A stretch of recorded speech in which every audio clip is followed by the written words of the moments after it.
जनों का हार्दिक अभिनंदन एवं स्वागत करता हूं।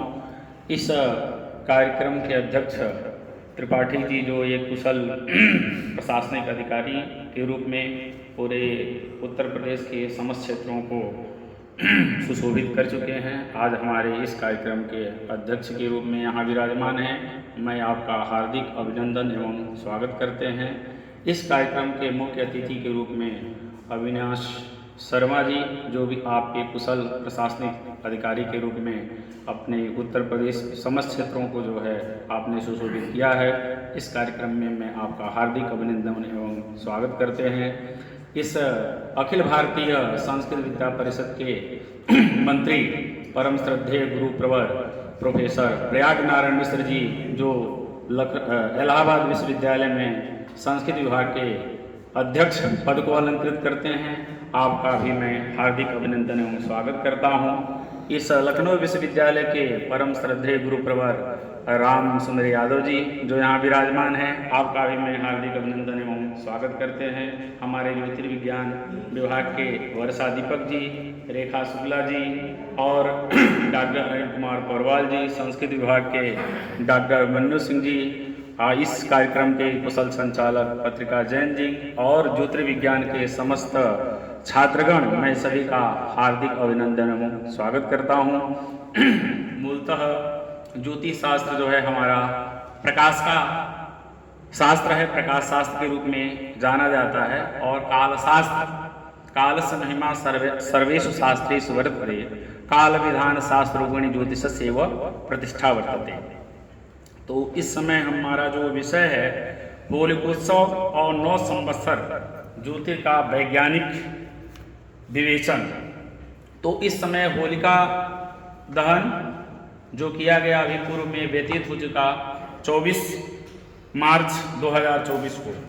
तो होलिका दहन में भद्रा प्रमुख विषय के रूप में जाना जाता है। भद्रा तो 24 मार्च 2024 को हुताशनी पूर्णिमा को धुंधा राक्षसी की पूजा कर भद्रा के अशुभ समय को छोड़ते हुए रात्रि भद्रा पुक्ष काल जो 72 मिनट में होलिका दहन करना सर्वत्र श्रेयस्कर था, जो कार्य संपादित हो चुका है उसी बिंदु पर मैं बता रहा हूं। इस वर्ष फाल्गुनी पूर्णिमा प्रातः 7:18 से प्रारंभ हो रही, इसी के साथ भद्रा का प्रारंभ भी 9:24 से भद्रा प्रारंभ रात्रि 7:10:27 तक भद्रा संपूर्ण रही। लेकिन भद्रा के पुक्ष काल में ही जो है होलिका दहन करने का विधान है। इसी के साथ भद्रा का प्रारंभ जो सायं प्रदोष काल सूर्यास्त से लगभग 150 मिनट तक का समय मान को स्पर्श करती हुई रात्रि 10:24 तक व्याप्त रही। भद्रा पुक्ष को छोड़ करके शेष भद्रा में यदि होलिका दहन किया जाता है उसको महा अशुभ कहा जाता है। अतः होलिका दहन प्राणी मात्र के लिए हितकर हो ऐसा चिंतन कर विद्वानों को अशुभ भद्रा काल में होलिका दहन नहीं करना चाहिए। पुरुषार्थ चिंतामणि में कहा गया है धुंधा नामेति विख्याता राक्षसी मलिना सुता तथा चराचर शंभु रुग्रेण तपसा पुरा। कहते हैं कि वही धुंधा राक्षसी भगवान की कृपा प्रसाद से होलिका नाम से प्रसिद्धि हुई।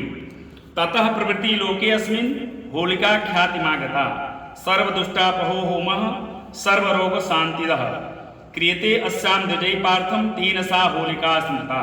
कहते हैं कि सब मिलकर होली जलावें और भद्रामुख में कभी भी होलिका दहन नहीं करना चाहिए। भद्रामुखम परित्यज्य होलायाः दीपनम शुभम। पुण्य समुच्चय में कहा गया है कि भद्रा में होलिका दहन निषेध किया गया है। भद्रायाम दीपिका होली राज भंगम करोतु वै नगरस्य च नैव वेष्टा तस्मात् ताम परिवर्जयेत्। अर्थात होलिका दहन के लिए निर्णय सिंधुकार ने कहा है कि प्रतिपद भूत भद्रासु यातिता होलिका दिवा संवत्सरम च तदराष्ट्रम पूरम दहति साधुतम। अर्थात प्रतिपदा में, चतुर्दशी में, भद्रा में और दिन में जो कोई होलिका जलाते हैं या होलिका यदि जलाते हैं तो होलिका उस देश उस नगर को वर्ष दिन पर्यंत जलाती रहती है, अर्थात विध्वंस करती है। होलिका दहन में उक्त यह चारों निषिद्ध है। भद्रामुख का विशेष रूप से त्याग करना चाहिए। विद्वज्जनों के लिए सर्वसुलभ धर्म सिंधु में होलिका निर्णय को समझना पर्याप्त है, जो 100% प्रभावी है। होलिका प्रदोष व्यापिनी भद्रा रहिता ग्राह्या, अर्थात होलिका दहन सायं भद्रा रहित प्रदोष में ही स्वीकार्य है। इस बार प्रदोष में भद्रा दोष है, भद्रा में भूल कर भी होलिका दहन न करें। प्रदोषे भद्रा सत्वे यदि पूर्णिमा पर दिने सार्ध क्रियामा ततो अधिका तत्परदिने च प्रतिपद व्रत गामिनी वृद्ध गामिनी तथा परदिने प्रतिपद प्रदोषे व्यापिन्याम होलिका। उक्त विषय यदि प्रतिपदो ह्रासः तदा पूर्व दिने भद्रा पुक्षे वा भद्रा मुख मात्रम त्यक्त्वा भद्रायामेव होलिका दीपनम, अर्थात यदि पूर्णिमा के दिन प्रदोष काल में भद्रा हो, दूसरे दिन पूर्णिमा सार्ध 3 प्रहर हो या उससे भी अधिक हो तथा प्रतिपदा वृद्धगामिनी हो तो भी दूसरे दिन सायंकाल प्रदोष काल में होलिका दहन किया जा सकता है। परंतु इस बार जो होलिका दहन हुआ, इस बार ऐसी स्थिति नहीं थी। उक्त स्थिति में यदि दूसरे दिन प्रतिपदा का ह्रास हो रहा हो, अर्थात प्रतिपदा तिथि का मान पूर्णिमा के मान से यदि न्यून हो, तो पहले दिन होलिका भद्रा पक्ष में ही होलिका दहन करना चाहिए, अथवा भद्रा पक्ष भी न प्राप्त हो, केवल भद्रा मुख छोड़ करके शेष भद्रा में होलिका दीपन करना चाहिए। मैं अनुरोध करना चाहूंगा कि यहाँ मुख्य पक्ष भद्रा पक्ष या भद्रा मुख तो स्पष्ट है, परंतु भद्रायामेव का अर्थ अधिकतम विद्वान प्रदोष काल कर रहे हैं, जो दोषपूर्ण है। क्षमा करें, विद्वज्जन अपने अपने पंचांगों में भद्रायामेव का प्रदोष काल त्रुटिपूर्ण अर्थ करके स्वयं भी भ्रमित हो रहे हैं और होलिका दहन प्रदोष काल में लेकर के आस्थावान सनातियों को भी भ्रमित कर रहे हैं। इस मुख्यार्थ को कोई समझना ही नहीं चाहता या उनकी समझ से बाहर है। मित्रों, स्थूल रूप से एक प्रहर में 7.5 घटी अर्थात 3 घंटे। इस वर्ष होली पर एक प्रहर का मान लगभग 3 घंटा 30 मिनट आ रहा था। यह भद्रायामेव का अर्थ पूर्णिमा का चतुर्थ प्रहर, प्रारंभिक 5 घटी यानी 2 घंटे जो भद्रा का मुख कहलाती है, उस भद्रा को छोड़कर शेष भद्रा काल में होलिका दहन किया जा सकता है। धर्म सिंधु के अनुसार निशीथात् प्राक भद्रा समाप्ति तथा भद्रा अवसानोत्तरम, अर्थात निशीथ से पहले भद्रा यदि समाप्त हो जाए तो भद्रा के बाद होलिका दहन कर सकते हैं। निशीथोत्तरम भद्रा समाप्तौ भद्रा मुखम त्यक्त्वा भद्रायामेव, अर्थात भद्रा मध्यरात्रि के बाद समाप्त हो रही हो तो भद्रा मुख को छोड़ करके भद्रा के शेष समय में होलिका दहन करना चाहिए, न कि प्रदोष काल में। यहाँ ग्रंथकार द्वारा निशीथ भद्रा का सीमांकन नहीं किया गया है और न ही भद्रा युक्त प्रदोष काल की भी आज्ञा दी गई है। यदि प्रदोष काल शास्त्रीय होता तो ग्रंथकार भद्रायामेव के स्थान पर प्रदोषैव लिख दे। प्रदोषे भद्रा मुखम व्याप्ते भद्रोत्तरम प्रदोषोत्तरम वा, अर्थात प्रदोष काल में भद्रा यदि मुख आ जाए तो भद्रा के बाद या प्रदोष काल के बाद जैसी स्थिति हो ऐसी स्थिति में इस बार नहीं है। किसी भी ग्रंथ में भद्रायुक्त प्रदोष काल को ग्रहण नहीं किया गया है। वर्षकृत दीपक नामक ग्रंथ में भद्रा मुख वर्धित्वा भद्रायामेव, अर्थात भद्रायामेव की पद को प्रदोष काल ही ग्रहण करने वाले के लिए लिखा गया है। भद्रा मुखमात् परित्यागो न युतः किंतु पूर्वमायु विष्णुपुक्षे होलिकार्या, अर्थात भद्रा में केवल मुख मात्र का ही परित्याग करना उचित नहीं है, भद्रा पुक्ष को छोड़कर शेष भद्रा त्याज्य है। ऐसी स्थिति में पहले दिन में ही भद्रा पुक्ष में होलिका दहन करें। और विष्णु पुक्ष की परिचर्या में आचार्य लल्य का वचन है कि पृथिव्याम यानि कार्याणि तत् शुभानि च तानि सर्वाणि सिद्धन्ति विष्णु पुक्ष न संशय, अर्थात इस पृथ्वी पर जो भी शुभाशुभ कार्य हैं वे सब भद्रा पुक्ष में सफल सिद्ध होते हैं। इस वर्ष भी पंचांगों में होलिका दहन के समय को लेकर बहुत सी विसंगतियां व्याप्त थी, जिससे सामान्य जनमानस भ्रमित और उद्वेलित हैं। सभी पंचांगकार अपने अपने निर्णयों को सटीक और शास्त्रीय कह रहे हैं। निर्णयकर्ताओं के अकाट्य समूह बन गए हैं, उनके समर्थक उन निर्णयों को पूरी शक्ति से प्रचारित भी कर रहे हैं। क्षमा करें, हम इस शास्त्रीय अनुशीलन के पक्षपाती नहीं हैं। लेस मात्र भी किसी भी पंचांगकार से हमारा कोई राग द्वेष भी नहीं है। सभी पंचांग व पंचांग निर्माण करता हमारे लिए श्रद्धेय हैं, क्योंकि वे वर्ष पर्यंत कठिन परिश्रम करके पंचांगों का निर्माण करते हैं। अनेक निर्णयों में सही तो एक ही है, अतः ग्रंथकार का समुचित निर्णय करना ही सबका दायित्व है। आगे महर्षि ने भी कहा कि होलिका शांति कर्म जनरोगित स्वाय च त्यक्त्वा भद्रा निशीथेपि ज्वल्पा भद्रादि दाहकृत। अर्थात होली शांति कर्म है जो लोगों को आरोग्यता प्रसन्नता के लिए मनाया जाता है, अतः निशीथ में भी होलिका दहन किया जा सकता है।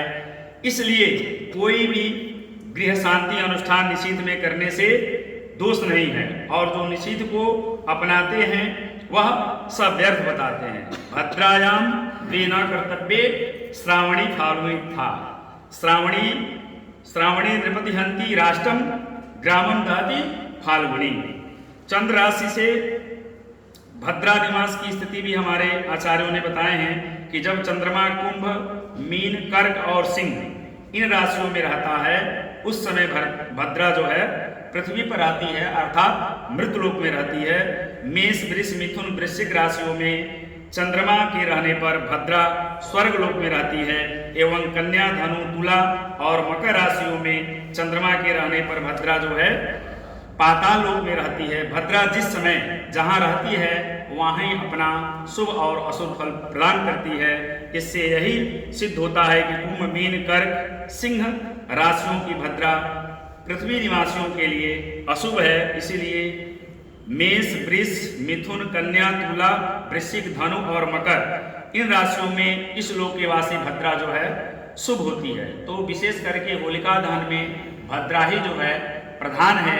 इसका मुख पूर्व रूप से त्याग कर देना चाहिए, क्योंकि यदि भद्रा काल में यदि को होलिका दहन, होलिका पूजन इत्यादि हम करते हैं तो हमारे राष्ट्र और नगर और हमारे राजा के लिए भी जो है हानिकारक है। और वह प्रत्येक वर्ष भद्रा में ऐसी स्थिति आ जाती है आग इत्यादि की संभावना या राजा में विद्रोह इत्यादि इस प्रकार की तमाम घटनाएं हो सकती है। इसलिए हमारे आचार्य लिखा कि भद्रा के पुक्ष भाग में जो है होलिका दहन कर सकते हैं। जैसे पुक्ष भाग यानी समाप्ति का, अर्थात भद्रा पुनः समाप्त हो जाए तो उसी में होलिका दहन करना चाहिए। तो यह विसंगतियां 2 दिन में ऐसे हो जाती है कि जब हमारी कोई तिथि सूर्योदय से चलकर अग्रिम सूर्योदय से यदि आगे चली जाती है तो वह 2 दिन मनाने की परंपरा जो लोगों ने बढ़ा दिया कि यह तिथि 2 दिन हो गई, तो 2 दिन हो गई तो 2 दिन होली मनाएंगे, 2 दिन दीपावली। तो इस स्थिति में सूर्योदय से चलकर सूर्योदय तक जो तिथि होगी वह अपना पूर्ण कार्यकाल पूरा करेगी। जो तिथि सूर्योदय से यदि आगे बढ़ जाएगी तो वह वृद्धि तिथि होगी। तो वह वृद्धि जैसे इस बार पूर्णिमा 26 तारीख को जो है 7:15 तक था, तो कुछ जगह जो है होली जो है मंगलवार को भी मनाने की व्यवस्था लोगों ने मनाया, लेकिन उससे उसका कोई लेना देना नहीं। होलिका दहन हो गया, होलिका दहन के प्रातः होलिकोत्सव हम मना सकते हैं, इसमें किसी प्रकार की आपत्ति नहीं है। दूसरा विषय है संवत्सर। अथादि ज्योतिषम अग्नि पूर्व रूपम आदित्य उत्तर रूपम आपः संधि वैद्युत संधानम इत्यादि ज्योतिषम। तैत्तिरीयोपनिषद में अनुवाद कृति में आया है कि अग्नि इस भूतल पर सुलभ है, अतः उसे संहिता का पूर्व वर्ण माना जाता है। सूर्य दूलोक ऊपर के लोकों से प्रकाशित होता है, अतः वह उत्तर रूप परवर्ण बताया गया है। इन दोनों से उत्पन्न होने के कारण मेघ ही संधि है, विद्युत शक्ति ही संधि की हेतु संधान बताई गई है। इस मंत्र में ज्योतिष विषयक संहिता का वर्णन करके ज्योतियों के संयोग से नाना प्रकार के भौतिक पदार्थों की विभिन्न अभिव्यक्ति के विज्ञान का रहस्य समझाया गया है। उन ज्योतियों के संबंध से उत्पन्न होने वाले भोग्य पदार्थों को जल का नाम दिया गया और उन सब की उत्पत्ति में बिजली को संयोजक बताया गया। ऐसा अनुमान होता है क्योंकि आजकल के वैज्ञानिकों ने बिजली के संबंध में नाना प्रकार के भौतिक विकास करके दिखाए हैं। इससे यह सिद्ध है कि वेद में यह भौतिक उन्नति का साधन भी भली भांति बताया गया है, परंतु परंपरा नष्ट हो जाने के कारण उसे समझने और समझाने वालों की संख्याएं सामान्य हो गई है। तो संवत्सर जो हमारा संवत्सर है, संवत्सर मतलब होता है ज्योतिषी, तो जो संवत्सर की व्याख्या करेगा वह ज्योतिषी। तो उस ज्योतिषी को कैसा होना चाहिए उसके लिए आचार्य वराहमिहिर ने बृहत् संहिता में बताया है, तत्र संवत्सरोभिजातः प्रियदर्शनो विनीतवेशः सम्यग् वाक् अनुसूयकः समः सुसंहितो उपचित गात्र संधि विकल चारु करचरण नख नयन चिबुक दशन श्रवण ललाट भूतमांगो बपुष्मान गंभीर उदातो घोषः प्रायः शरीरानुवर्तिनो ही गुणदोषाश्च भवन्ति। अर्थात ऐसा वह दैवज्ञ अर्थात जोशी होना चाहिए जो संवत्सर की ठीक से व्याख्या करे, नवीन देखने में प्रिय हो, सत्यवादी हो, दूसरे के गुणों में दोष को नहीं निकालने वाला हो और वह राग और द्वेष से मुक्त हो, शरीर से पुष्ट हो, संधि वाला हो, सर्वांग पूर्ण श्रेष्ठ लक्षणों से युक्त, पैर इत्यादि समस्त शरीर से पुष्ट हो और वह बोलने में गंभीर हो और ऐसा उद्दत जोशी को होना चाहिए क्योंकि शरीर के अनुरूप ही दोष गुण प्राप्त होते हैं। दूसरा पंक्ति में कहा संहिता पारगश्च दैव चिंतको भवति, अर्थात संहिता संबंधी निःशेष तत्वार्थ को जानने वाला दैव चिंतक पूर्वकृत कर्म को जानने वाला होता है, क्योंकि हमारा जो ज्योतिष शास्त्र है पूर्व जन्म की भी व्याख्या करता है। जैसा कि वरामिर ने लघु जातकम में लिखा है, यदुपचितमन जन्मनि शुभाशुभम तस्य कर्मणः पंक्तिम व्यंजयति शास्त्रमें तत् तमसि द्रव्याणि दीपैव। मनुष्यों के पूर्व जन्म में जो किए हुए जो शुभ और अशुभ कर्म है उसको यह होरा शास्त्र प्रकाशित करता है। कैसे प्रकाशित करता है? तमसि द्रव्याणि दीपैव, जिस तरह से अंधकार में रखी हुई घट पदार्थ को दीपक प्रकाशित करके दिखा देता है, उसी प्रकार से यह होरा शास्त्र हमारा प्रत्यक्ष करके दिखा देता है। उसी प्रकार से इस ज्योतिष शास्त्र मनेक भेद विषयम स्कंधत्रयाधिष्ठितम तत्कासनोपनयस्य नाम मुनि संकीर्तते संहिता स्कंधे अस्मिन् गणितेनया ग्रह गतिस्तंत्रा विधानास्पसौ होरो अन्यो अंग विनिमयस्य कथितः स्कंधत्योपरः। अर्थात भेदों से युक्त ज्योतिष शास्त्र के 3 स्कंध हैं, संहिता, तंत्र और होरा, जिसमें संपूर्ण ज्योतिष शास्त्र के विषयों का वर्णन है उसे हम संहिता कहते हैं। जिसमें गणित द्वारा ग्रह गति का निर्णय किया गया हो उसे हम तंत्र कहते हैं। इसके अतिरिक्त जातक फल मुहूर्त आदि का निर्णय जिसमें हो उसे हम होरा कहते हैं। तो इस समय वर्तमान में 9 अप्रैल 2024 को मंगलवार को हमारा संवत्सर परिवर्तन हो रहा है, जिस संवत्सर का नाम है पिंगल नामक संवत्सर, और उस दिन वार है मंगल।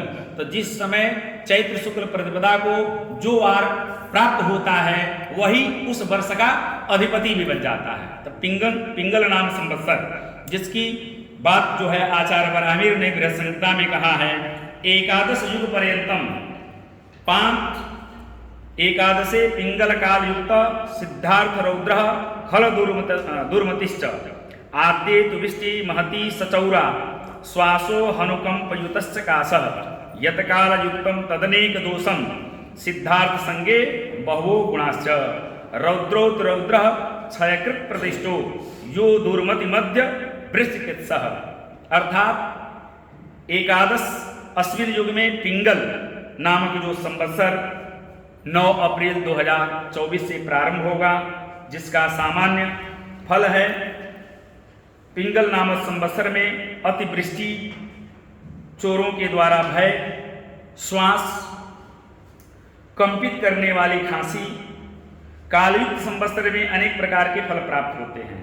सिद्धार्थ संज्ञक संवत्सर में बहुत गुण संपत्ति प्राप्त होते हैं और रौद्र नामक संवत्सर में अतिशय अशुभ फल और प्रदाओं का विनाश होता है। दुर्मति नामक संवत्सर में मध्यम वृष्टि होती है। तो इस वर्ष जो हमारा पिंगल नामक संवत्सर होगा 9 अप्रैल 2024 को, इस वर्ष का राजा मंगल होगा, मंत्री शनि होगा और अर्धेश शुक्र होगा, सत्शेष मंगल होगा, सेनाधिपति शुक्र होगा, रसेश बुध होगा, धान्येश रवि होगा और निर्शेष मंगल होगा, मेधेश शुक्र होगा। जिसमें पिंगल नामक संवत्सर का फल कुछ आचार्य ने बताया है कि राज क्षोभो अल्प वृष्टिश्च फलिता धान्य जातयः व्याधिताश्च जना सर्वे पिंगलाब्दे भयार्दिता। गावो हया विनश्यन्ति चान्ये च नट नर्तकाः मेघो न वर्षते तत्र पिंगलेनात्र संशयः। अर्थात संवत्सरे अस्मिन् पिंगल नाम शब्दः पिंगल नाम अब्द संवत्सरः अतः पिंगलनाब्दे संवत्सरे अस्मिन् राज्ञा मध्ये विक्षोभ, मगर इस वर्ष राजा में आपसी विक्षोभ की संभावना हो सकती है और अल्प वृष्टि होने की संभावना है। धन धान्य पुष्पिता, धन धान्य पुष्प और फल ये सारी चीजों से स्थिति ठीक रहेगी। और फलिताश जना गावा हया चतुष्पदा जीवा कष्टम संभवती, और गाय इत्यादि चतुष्पद जीवों को कष्ट की संभावना हो सकती है। और इस वर्ष का राजा मंगल है। तो भौमे नृपे बहनी भयम नराणाम चौराकुलम पार्थिव विग्रहश्च दुखम प्रजा व्याधि वियोग पीड़ा स्वल्प पयो मुंचति वारिवाह। अर्थात इस संवत्सर का राजा मंगल होगा जो इस वर्ष में, तो मंगल ग्रह जो है अग्नि तत्व तो प्रधान है। मेष राशि का स्वामी मंगल है और वृश्चिक राशि का स्वामी मंगल है। तो मेष मंगल अग्नि तत्व तो प्रधान है। तो मेष राशि पे जब सूर्य आता, अभी आने वाला है 14 अप्रैल को, तो मेष में सूर्य के आने से सूर्य भी आग का अंगारा है और मंगल भी आग का है, तो दोनों आग एक जगह ज्वाइंट हो जाता है तो टेम्परेचर हमारा जो है फुल हो जाता है। जिस समय हमको गर्मी का अभी सायन में तो हो ही गया हमारा, 14 अप्रैल को जो होने वाला है, 21 मार्च और 23 सितंबर को दिन रात बराबर होते हैं। तो सायन में मेषादि सायन 21 मार्च को ऑलरेडी हो चुका है। तो वह मंगल इस वर्ष का हमारा राजा बन रहा है जो अग्नि भयम, तो जो अग्नि तत्व का स्वयं मंगल है तो अग्नि की संभावना प्रबल रहेगी। और चोरों के द्वारा भय, देश भेद महत दुखम, प्रजा व्याधि, और प्रजाओं में कुछ व्याधि की भी संभावना हो सकती है। वियोग पीड़ा अल्प वृष्टि संभवती, और अल्प वृष्टि होने की संभावना होगी यदि इस वर्ष का अधिपति यदि मंगल है तो। मंत्री शनि है। मध्यम वृष्टि मंद सस्यम सर्वे पापरता नरा प्रजा पीड़ा भवे नित्यम सूर्य पुत्री चु मंत्रिणी। इस संवत्सर का मंत्री जो है शनि है। तो मध्यम वृष्टि, धान्यानाम अल्पता, धान्यों में अल्पता होगी। सर्वे जना पाप कर्मणि रता, और सभी जो जन हैं वह पाप कर्मों की अधिकता में प्रवृत्त हो सकते हैं, ऐसा किसी आचार्य का मंतव्य है। प्रजायाम पीड़ा, तो प्रजाओं में पीड़ा होगी। जब व्यक्ति पाप कर्म करने लगा तो पीड़ा प्रजाओं में तो दुख होगा ही। जब अग्नि भय होगा, राजा ही पाप कर्मों में रत हो जाएगा तो प्रजा तो दुखी हो जाएगी। इसलिए राजा को भी धार्मिक होना चाहिए। जब राजा धार्मिक होगा तो प्रजा का लाभ स्वतः मिलेगा। आज यदि राजा निरंकुश हो जाएगा तो प्रजा के लिए वह कठिनाई होगी, प्रजा दुखी होगी, यह स्वाभाविक है। इसलिए राजा को धार्मिक पूर्ण होना चाहिए। तो राजा के धार्मिकता से प्रजा को पूर्णतः लाभ प्राप्त हो जाता है। तो इस प्रकार से सर्वे जनाः पाप कर्मणि रताः प्रजायां पीड़ा इत्यादीनि संभविष्यति। अर्धेशः शुक्रः अर्धाधिपे यदा शुक्रे सर्वधान्यार्घ दृष्टयः श्वेत धान्यम सुफलितम सुभिक्षम अस्यात् भूतले। इस वर्ष का अर्धेश जो शुक्र है वह सर्वेषां धान्यानां महर्घता मतलब कि उसकी महंगाई, जैसे कोई वस्तु है उसकी दाम ज्यादा हो जाना। तो जब इस वर्ष का शुक्र जो है अर्धेश बन गया तो उसमें उस धान्य नामक जो फसल है उनकी हमेशा रेट को बढ़ाएगा। अतिवृष्टि की संभावना होगी। श्वेत धान्यानाम अतिवृद्धि, और जो श्वेत पदार्थ, श्वेत जो अन्य होंगे उनके पदार्थों का मूल्य जो है बढ़ा देगा। और सुभिक्षम च संभविति, सुभिक्ष मतलब कि अच्छा व्यवस्था, सुभिक्ष माने सुंदर व्यवस्था। तो ये सब व्यवस्था शुक्र की स्थिति में यह सामान्य संवत्सर का फल मैंने आप सभी के समक्ष प्रस्तुत किया। इसी के साथ मैं अब बहुत धैर्य से आप लोगों ने हमारी वाणी को सुना, तो इसीलिए मैं अब अपनी वाणी को यहीं पर समाप्त करता हूँ और पुनः एक बार सभी का हार्दिक अभिनंदन एवं स्वागत करता हूँ।